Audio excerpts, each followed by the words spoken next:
കുറച്ച് ദിവസമായിട്ട് മലപ്പുറം ഗവൺമെൻറ് കോളേജിൻ്റെ അലംനി മീറ്റ് വരുന്നുണ്ട് ജനുവരി 11-ന്. അതിൻ്റെ പ്രവർത്തനങ്ങളിലാണ്. അപ്പോൾ ഇന്ന് സന്തോഷകരമായ ഒരു അനുഭവം ഉണ്ടായത് ബഹുമാനപ്പെട്ട സാദിഖ് അലി ശിഹാബ് തങ്ങളെ കാണാൻ പാണക്കാട് പോയിന്ന്. അദ്ദേഹം ഞങ്ങളുടെ പൂർവ്വ വിദ്യാർത്ഥിയാണെന്നുള്ളതാണ് ഒരു അഭിമാനം.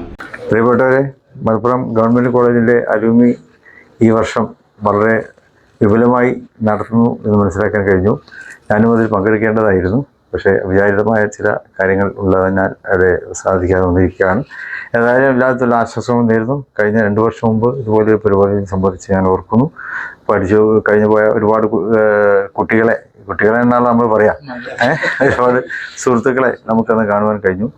ഏതായാലും എല്ലാത്തിലുള്ള ആശംസകളും വിജയങ്ങളും നേരുന്നു. വളരെ കാര്യമായിട്ടാണ് ഞങ്ങളെ സ്വീകരിച്ചതും. തിരക്കിനിടയിൽ ചൊവ്വാഴ്ചയാണ്. അപ്പോൾ ഒരുപാട് ആൾക്കാരുണ്ടായിരുന്നു. അതിൻ്റെ ഇടയിൽ സമയം കണ്ടെത്തി ഞങ്ങളുടെ കൂടെ ഞങ്ങളുടെ അധ്യാപകരും കൂടി ഉണ്ടായിരുന്നു. അപ്പോൾ അവരോടൊക്കെ അങ്ങേയറ്റ റെസ്പെക്റ്റിൽ പെരുമാറി.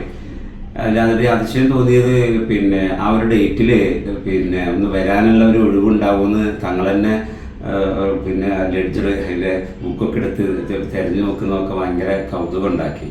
അതോടൊപ്പം നമ്മുടെ ഉമർ മുഴിക്കൽ എന്ന് പറഞ്ഞാൽ നമ്മുടെ ടൈംസ് ഓഫ് ഇന്ത്യയിൽ നിന്നൊക്കെ റിട്ടയർഡ് ആയത് ഞങ്ങളുടെ സുഹൃത്തുണ്ട്. അദ്ദേഹത്തിൻ്റെ ഒരു പുസ്തകവും സ്നേഹത്തോടു കൂടി തങ്ങൾ സ്വീകരിച്ചു. മധുരിക്കും ഓർമ്മകളേ